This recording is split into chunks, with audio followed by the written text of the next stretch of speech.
इंसाफ बड़ी महंगी चीज है, इसीलिए इंसाफ मांगना पड़ता है, इंसाफ के लिए संघर्ष करना पड़ता है, और जो रसूखदार होते हैं वो इंसाफ खरीद लेते हैं या इंसाफ को मैनेज कर देते हैं।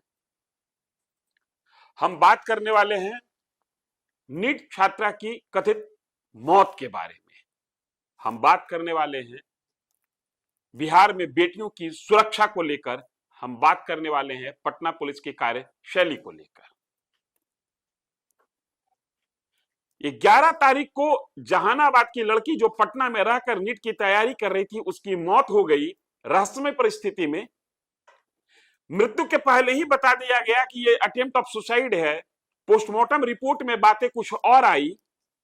उसके बाद पुलिस अभी तक अपनी ओर से इस विषय पर आधिकारिक रूप से कुछ नहीं कही है, लेकिन हाँ, जो पुलिस मुख्यालय देखते हैं, जो पुलिस मुख्यालय से संबंध रखते हैं, जो पुलिस कर्मी इस केस से जुड़े हुए हैं, वो धीरे धीरे कुछ एक खबरों को प्लांट कर रहे हैं। एक नैरेटिव सेट करने की कोशिश हो रही है। ये नैरेटिव उसी दिशा में जाती हुई दिख रही है जिस दिशा में पुलिस ने पोस्टमार्टम रिपोर्ट आने के पहले ही बयान दे दिया था। कुल मिलाकर ऐसा लगता है, जो अभी तक खबरें आ रही हैं छन छन कर, कि पुलिस अपने पहले दिन के बयान को जस्टिफाई करने के लिए पूरे घटना के एपिक सेंटर को पटना से हटाकर जहानाबाद पहुंचा दिया। खैर, एम्स का पोस्टमार्टम रिपोर्ट भी आएगा, एम्स से एक्सपर्ट कमेंट मांगा गया है। हम अभी बात करने वाले हैं, हमारे साथ एक व्यक्ति बैठे हुए हैं, देख रहे होंगे काले कोट में हैं। सच का काम काला से ही शुरू होता है। वकील हैं, कौशलेंद्र नारायण इनका नाम है। ये इस पूरे मामले को लेकर नेशनल ह्यूमन राइट कमीशन में चले गए, और नेशनल ह्यूमन राइट कमीशन में जो क्यों गए, इस बाबत मैंने इनसे जब बात की तो ये कहे कि सो डर लगता है, बिहार में लड़कियां सुरक्षित हैं कि नहीं है। डर लगता है अपने घर के बच्चों को देखकर कि कब किसके साथ क्या हो जाए। लिहाजा ये एक लड़की का केस नहीं रहा, ये केस अब बिहार की लड़कियों का हो गया है, ये केस अब बिहार की आधी आबादी को लेकर हो गया है। कौशलेंद्र जी, अभी तक जो आप इस केस को स्टडी किए हैं, आपके पास क्या क्या लगता है, पूरा मामला है क्या, और पुलिस दिशा में काम कर रही है, वो मामला क्या लग रहा है? कितना गैप है आप लोगों की समझ में और पुलिस की समझ में? सर्वप्रथम तो मैं आपको और आपके चैनल को धन्यवाद देता हूं कि ज्वलंत मुद्दा पर आपने मुझे स्टूडियो में बुलाया, इसके लिए तहे दिल से शुक्रिया भी अदा कर रहा हूं। लेकिन मैं एक चीज कहना चाहूंगा पत्रकार महोदय, कि आपने कहा कि मौत, मैं शुरू से कह रहा हूं क्या है, मौत नहीं है, यह एक हत्या है, प्रायोजित हत्या है। और हमने मानवाधिकार आयोग में कंप्लेन केस दर्ज किया है, आप जानते हैं, 4 पुलिसकर्मियों पर और एक जो प्रभात मेमोरियल हॉस्पिटल है उसके संचालक के ऊपर। मैं कहना चाहता हूं कि एक आईएएस आईपीएस भाई हिंदुस्तान का टॉप ब्यूरोक्रेट्स है, उनकी उस पर मेरा कोई कमेंट नहीं है। वकील हैं, वो कानूनविद हैं, इस पर कोई ये नहीं हो सकता। पत्रकार जर्नलिस्टिक क्षेत्र के विशेषज्ञ हो सकते हैं, लेकिन एक आईपीएस डॉक्टर नहीं ना हो सकते हैं। अगर मेडिकल करके आते आईपीएस करते तो माना जाता है। उन्होंने जांच रिपोर्ट आने से पहले ही ऐसा क्यों कह दिया कि ये आत्महत्या है? इसके पीछे की वजह मैं आपको बताता हूं। जिस अधिकारी ने यह बयान दिया, उस अधिकारी ने पूछा अपने नीचे के अधिकारी से, थाना प्रभारी से, और थाना प्रभारी ने पूछा उस गायनेकोलॉजिस्ट डॉक्टर से जो डॉक्टर प्रभात मेमोरियल अस्पताल में इस बच्ची का इलाज कर रही थी। किसी ने भी डॉक्टर के स्टेटमेंट को वेरीफाई करने की कोशिश नहीं की। डॉक्टर से सीधे बात करने की इतने बड़े पदाधिकारी ने जहमत नहीं उठाई। मैं यहाँ एक चीज कहना चाहता हूं कि अभी आपने कहा कि डॉक्टर से पूछा, तो उनको कोई वो सरकारी डॉक्टर नहीं थे, उनको परीक्षण करा लेना चाहिए था कोई गवर्नमेंटल मेडिकल कॉलेज में या हॉस्पिटल में। एक चीज और मैं बता रहा हूं, उनको खुद डॉक्टर से बात करना चाहिए। बिल्कुल बिल्कुल, वही तो मेरा कहना है। एक चीज और मैं कह रहा हूं आपसे कि घटना 6 तारीख को है। हाँ, 6 तारीख की घटना जब यह है और एफआईआर हो रहा है 9 जनवरी को। बिल्कुल। हमने देखिए, यह घटना जब देखा था तो मेरे अंदर भी दुख था, क्षोभ था और मौत से मायूसी हुई कि 17 साल की लड़की थी, अभी वो मैच्योर भी नहीं हुई थी, उसके साथ दरिंदों ने इस तरह के कार्य किया। मैं देखा, मुझे कहने में कोई अतिशयोक्ति नहीं है और कोई भय नहीं है हम्म। कि 2-4 दिन के बाद से ही कुछ लोग चलाना, उसमें मीडिया कर्मी भी है, ये चला रहे हैं कि ये घटना जहानाबाद की। ये मीडिया को कैसे पता चल गया कि जहानाबाद के जब एसआईटी का गठन हुआ? तो मैंने शुरुआती संबोधन में कहा कि पुलिस अपने उस गलती को छुपाने के लिए पूरे तरीके से एक गलत नैरेटिव सेट करने पर लगी हुई है। और ऐसे एक नहीं, देश में सैकड़ों उदाहरण ऐसे केस के हैं जहां पर आम जनता कह रही है कि मामला कुछ और है और पुलिस की थ्योरी कहती है कि मामला कुछ और है, लेकिन कानून तो पुलिस की थ्योरी पे काम करेगा। एक चीज और मैं यहाँ कहता हूँ, जब एसआईटी का उसमें काफी हमने हो हल्ला भी किया था और लीगल सेक्टर पर भी गए, तो एसआईटी का गठन हुआ, अच्छा लगा मुझे। लेकिन आप समझिए कि जिस अफसर के जो कनीय पुलिस पदाधिकारी थे, एडिशनल एसपी, बार बार मैं कह रहा था, और वो एसएचओ जो थी रोशनी कुमारी, उसके खिलाफ ही एसआईटी का गठन हुआ और वो एसआईटी टीम के साथ शामिल है। तो मेरे पास क्या उपाय रह गया था? बताइए, क्या पुलिस वहां दागदार नहीं साबित हो रही थी? एसआईटी टीम दागदार साबित नहीं हो रही थी?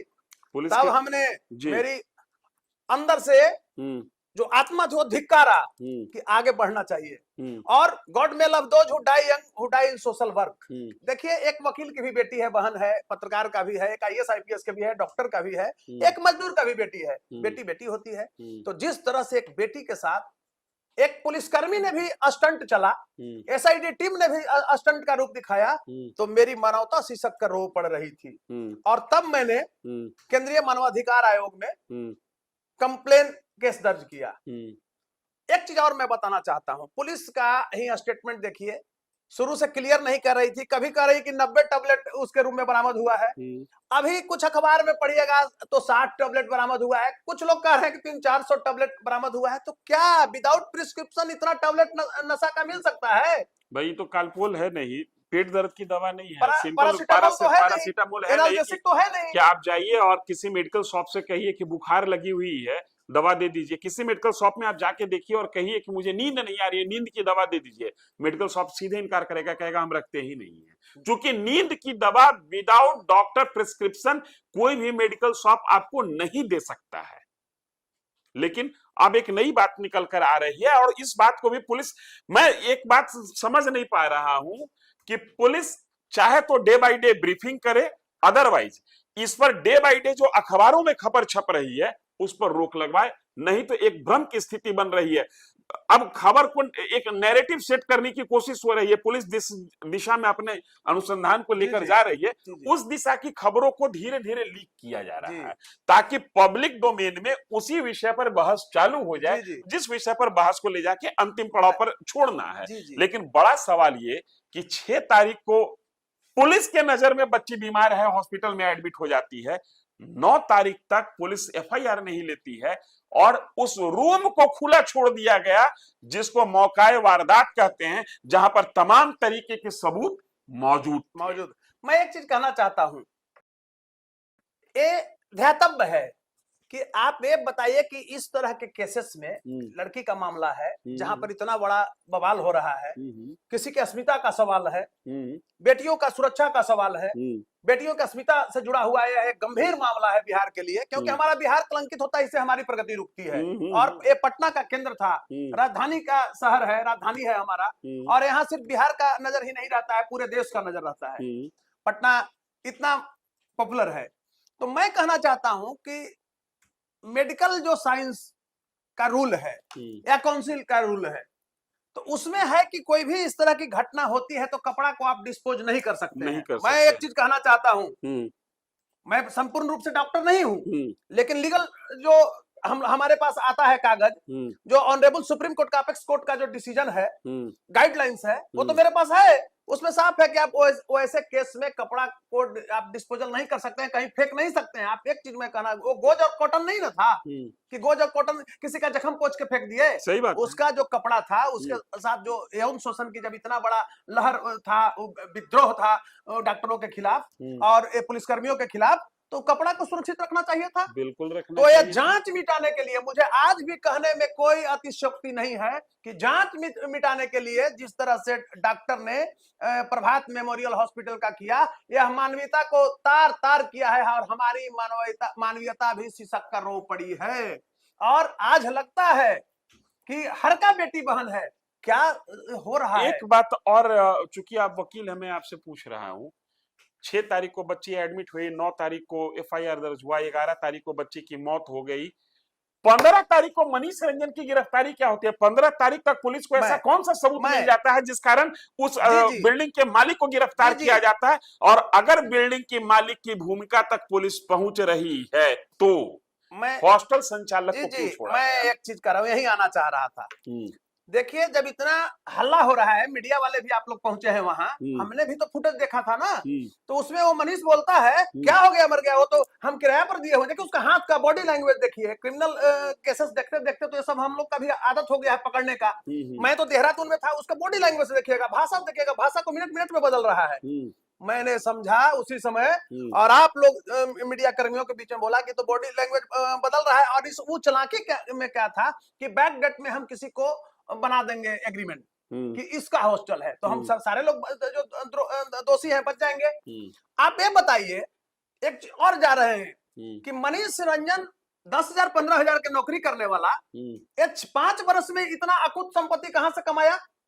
कम से कम वो देखते हैं सिकड़ी डाले हुए रहता है, जिस तरह से दिखाता है, चेन, तो सोना का बड़ा चेन पहनते हैं आम जनमानस में।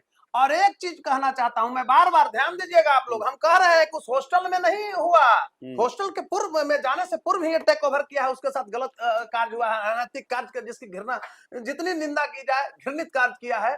हम नहीं बोल सकते हैं क्योंकि एक बड़ा सदमा लगता है। मुझे लगता है कि इस मामले का day by day progress police को ब्रीफ करना चाहिए, ताकि आम जनता के बीच में पुलिस को लेकर कोई संदेह ना फैले, कोई असंतोष ना हो। अदरवाइज जिस तरीके से खबरें आ रही हैं, पुलिस शक के दायरे में है। अब कुछ एक सवाल ऐसे हैं, शुरू में खबर आई कि भाई वीडियो डिलीट है जी, अब कहा जा रहा है कि नहीं वीडियो है। तो जब वीडियो डिलीट की खबर आ रही थी, उसी दिन पुलिस ने क्यों नहीं डिनाई किया कि मीडिया गलत खबर चला रही है, हमारे पास वीडियो है? देखिए, ये फैब्रिकेटेड मामला है। और ये बताइए, एक कहावत है कि मैं डाल डाल तू पात पात, हम लोग लीगल सेक्टर में जा रहे हैं। अब आगे मैं बता रहा हूं, एक खबर ये आई कि लड़की के अंडरगारमेंट्स को फेंक दिया गया, वही अब फिर खबर आ रही है कि नहीं अंडरगारमेंट्स हैं। तो मुझे मेरा सवाल ये है कि जब ये कहा जाता है कि ये फेंक दिया गया, उसके 24 घंटा 36 घंटा 48 घंटा बाद तक पुलिस क्यों नहीं क्लियर करती है कि मीडिया गलत खबर चला रही है? हमारे पास है वो सब। मैं यहीं पर आया, पहले भी बोला कि अंडरगारमेंट्स को फेंक दिया गया, चाहे जो भी कपड़ा था फेंक दिया गया, क्योंकि मैं बार बार कहा कि जब उसके साथ रेप हुआ, सीमेंट डिस्चार्ज हुआ, तो कपड़ा पर था, उसमें कई ग्रुप भी पकड़ा था, उसका टेस्ट में जाता, सबको आजीवन कारावास होता। थाना प्रभारी ने पॉक्सो नहीं लगाया है, लगभग 18 साल करवा दिया। देखिए, फैब्रिकेटेड है, अननोन। आप ये बताइए ना, हम पुलिस की दामन को एकदम क्लीन चिट देने के लिए तैयार हैं, लेकिन पुलिस ये स्वीकार करे कि मैं वहां पर गलत किया, ऐसा होता है? अननोन कहीं केस होता है कि वो संचालक पर होगा, चाहे जो जिसका हॉस्टल है उस पर होगा, नेम्ड एक्यूज क्यों नहीं किया? एक चीज समझ से परे है कि मकान मालिक को गिरफ्तार करके जेल भेज दिया गया है, लेकिन हॉस्टल संचालक पर उंगली तक नहीं उठ रही है। ये जो कार्रवाई है, ये संदेह पैदा करती है। अब जो पूरे नैरेटिव जिस तरीके से गढ़ने की कोशिश हो रही है, लगता यही है कि आम लोगों को जो लग रहा है पुलिस से उसकी थ्योरी अलग है। ये हो सकता है, कोई बड़ी बात नहीं है, आम लोग भावना में है, पुलिस तथ्य पर काम कर रही है, लेकिन कितना दिन तक?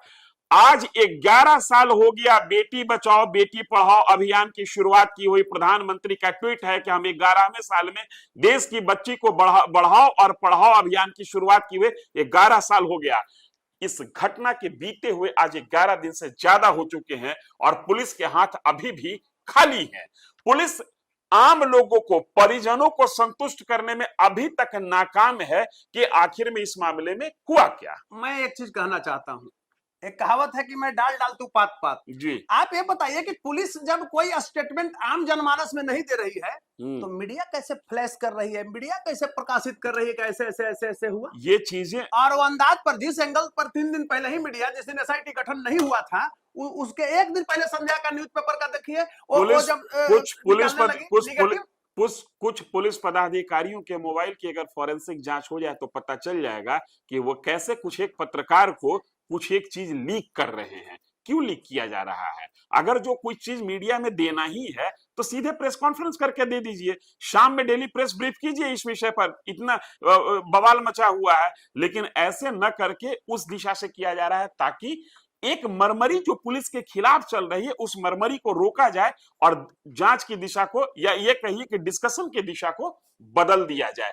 जब जब फॉरेंसिक जांच के नाम पर देरी होता है, वक्त लिया जाता है, रिकॉर्ड कहता है कि चीजों को खराब किया गया, जनता पुलिस के जांच से संतुष्ट नहीं हुई, जिन जिन केस में फॉरेंसिक जांच के नाम से समय लिया गया। आपने अभी फॉरेंसिक जांच की बात किया जी, आप ये बताइए 3 दिन छोड़ दिए उसको, रूम को धुला दिए, तो एफएसएल कहां से फीडबैक पकड़ेगी? वो केस स्टडी मेथड था आपके लिए, रिसर्च का सबसे बड़ा तरीका था बिहार पुलिस के लिए। आप मानक बिहार पुलिस कैसे आप कहते हैं कि हम क्राइम को कंट्रोल करते हैं? आप मानक जो आपका सोशल साइट है, हम लोग भी उसको देखते रहते हैं, तो मानक सोशल साइट पर आपने दिया कि इसके पास इसके साथ आत्महत्या हो गया है। कैसे? कोई डॉक्टर आपको बता देगा इस तरह के केस आपके लिए, इस तरह के पीड़िता पर एफआईआर कराने के लिए नहीं है, नेम एक्यूज कराने के लिए कोई कानून नहीं है। आप जो बीएनएस का सेक्शन है उससे अलग है।